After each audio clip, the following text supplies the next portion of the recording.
warahmatullahi wabarakatuh. Halo guys, welcome back to my YouTube channel.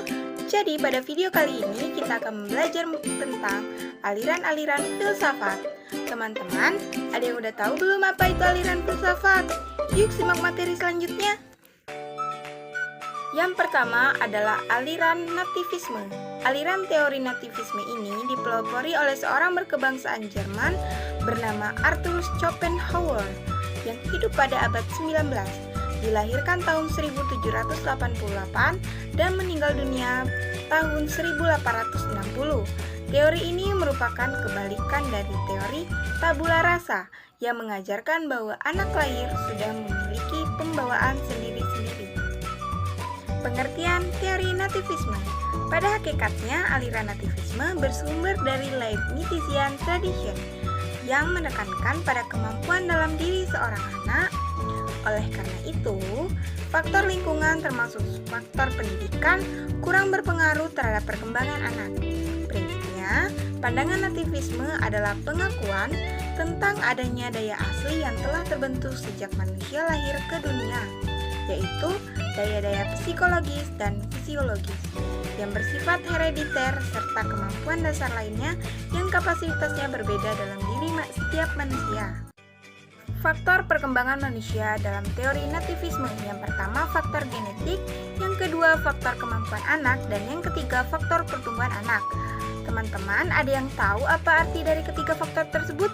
Yuk tulis di kolom komentar. Tujuan dari teori nativisme, yang pertama, mampu memunculkan bakat yang dimiliki, yang kedua, mendorong manusia mewujudkan diri yang berkompetensi, yang ketiga, mendorong manusia dalam menentukan pilihan, yang keempat, mendorong manusia untuk pengembangan potensi dari dalam diri seseorang, dan yang kelima, mendorong manusia mengenali bakat yang dimiliki. Selanjutnya, ada aliran empirisme. Aliran empirisme adalah suatu aliran dalam filsafat yang menyatakan bahwa semua pengetahuan berasal dari pengalaman manusia. Aliran empirisme menurut John Locke. Locke mengungkapkan bahwa segala sesuatu berasal dari pengalaman indrawi, bukan budi atau otak. Otak tak lebih dari sehelai kertas yang masih putih. Baru melalui pengalamanlah kertas itu terisi. Dengan demikian, dia menyamakan pengalaman batinia yang bersumber dari akal budi dengan pengalaman lahiria yang bersumber dari empiris. Aliran empirisme menurut David Hume. Pemikiran empirisme terakumulasi dalam ungkapannya yang singkat, yaitu I never gauge myself at any time without a perception, yang memiliki arti saya selalu memiliki persepsi pada setiap pengalaman saya. Selanjutnya ada aliran idealisme. Menurut Plato, aliran idealisme ada tiga. Yang pertama, ajaran-ajaran Plato tentang ide. Ajaran tentang ide merupakan inti dan dasar seluruh filsafat Plato. Ide yang dimaksud Plato di sini bukanlah suatu gagasan yang terdapat dalam pemikiran saja, yang bersifat subjektif belaka. Yang kedua ada etika Plato. Etika Plato bersifat intelektual dan rasional. Dasar ajarannya adalah mencapai budi baik. Budi ialah tahu, orang yang berpengetahuan dengan sendirinya berbudi baik. Yang ketiga ada negara yang ideal. Menurut Plato, nasib Athena hanya dapat tertolong dengan mengubah dasar sama sekali hidup rakyat dalam sistem pemerintahan. Itulah alasan baginya untuk menciptakan bentuk suatu negara yang ideal. Kemudian ada aliran realisme. Aliran realisme merupakan filsafat yang memandang realitas secara dualistis. Realisme berpendapat bahwa hakikat realitas ialah terdiri atas dunia fisik dan dunia ruhani. Aliran filsafat selanjutnya yaitu materialisme. Menurut aliran filsafat materialisme, asal, sifat, dan hakikat dari semua keberadaan adalah materi. Paham materialisme tidak mengakui adanya Tuhan. Tidak ada bab tentang Tuhan. Kalaupun ada, maka dicacilah manusia yang percaya kepada Tuhan tersebut. Kemudian ada aliran pragmatisme. Pragmatisme adalah aliran filsafat yang mengajarkan bahwa yang benar adalah segala sesuatu yang membuktikan dirinya sebagai benar dengan melihat kepada akibat-akibat atau hasilnya yang bermanfaat secara praktik. Dasar dari pragmatisme adalah logika pengamatan, di mana apa yang ditampilkan pada manusia dalam dunia nyata merupakan fakta-fakta individual, konkret, dan terpisah satu sama lain. Aliran eksistensialisme. Eksistensialisme adalah filsafat yang mengandung segala gejala dengan berpangkal kepada eksistensi. Pada umumnya, kata eksistensi berarti kebenaran, tetapi di dalam filsafat, eksistensialisme adalah ungkapan eksistensi mempunyai arti yang khusus.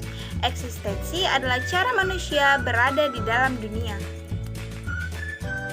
Aliran perennialisme. Perennialisme merupakan suatu aliran dalam pendidikan yang lahir pada abad ke-20. Perennialisme berasal dari kata perennial yang berarti abadi, kekal atau selalu. Perennialisme lahir sebagai suatu reaksi terhadap pendidikan progresif. Aliran esensialisme. Esensialisme berpendapat bahwa dunia ini dikuasai oleh tata yang tiada celah yang mengatur dunia beserta isinya dengan tiada celah pula. Selanjutnya ada aliran progresifme berpendapat bahwa tidak ada teori realita yang umum. Pengalaman menurut progresivisme bersifat dinamis dan temporal, menyala, tidak pernah sampai pada yang paling ekstrim serta pluralistis. Selanjutnya ada aliran rekonstruksionisme, merupakan kelanjutan dari gerakan progresivisme.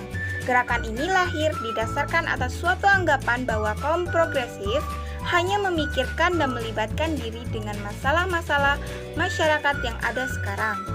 Rekonstruksionisme ingin membangun masyarakat baru, masyarakat yang adil dan pantas. Kemudian ada aliran positivisme.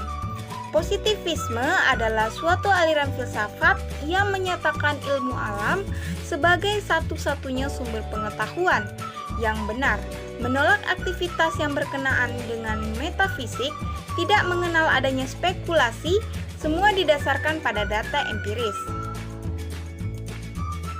Ada aliran rasionalisme atau gerakan rasionalis adalah doktrin filsafat yang menyatakan bahwa kebenaran haruslah ditentukan melalui pembuktian, logika, dan analisis yang berdasarkan fakta, bukan melalui iman, dogma, atau ajaran agama. Aliran sosialisme. Istilah sosialisme atau sosialis dapat mengacu ke beberapa hal yang berhubungan dengan ideologi atau kelompok ideologi, sistem ekonomi, dan negara. Aliran komunisme. Komunisme sebagai anti-kapitalisme menggunakan sistem sosialisme sebagai alat kekuasaan, di mana kepemilikan modal atas individu sangat dibatasi. Prinsipnya, semua adalah milik rakyat dan dikuasai oleh negara untuk kemakmuran rakyat secara merata. Yang selanjutnya ada aliran kapitalisme.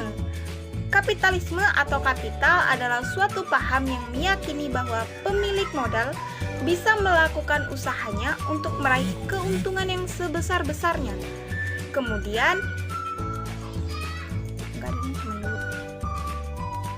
ada aliran postmodernisme.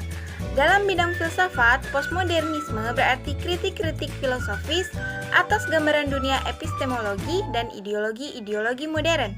Aliran selanjutnya ada naturalisme dari John Dewey. Naturalisme merupakan teori yang menerima natur alam sebagai keseluruhan realitas. Selanjutnya ada aliran individualisme. Individualisme merupakan satu falsafah yang mempunyai pandangan moral, politik, atau sosial yang menekankan kemerdekaan manusia serta kepentingan, bertanggung jawab, dan kebebasan sendiri. Selanjutnya ada aliran konstruktivisme. Konstruksi atas manusia ini akan melahirkan paham yang intersubjektif hanya dalam proses interaksi sosial. Manusia akan saling memahami. Selanjutnya adalah aliran humanisme. Istilah humanisme mempunyai riwayat dan pemaknaan yang kompleks. Aliran selanjutnya neoliberalisme. Paham ekonomi neoliberal ini di kemudian hari dikembangkan oleh Milton Friedman. Menurut Milton Friedman, prinsip utama bisnis ekonomi adalah mencari sebuah keuntungan. Menurutnya, tugas dari pembisnis adalah mencari uang atau keuntungan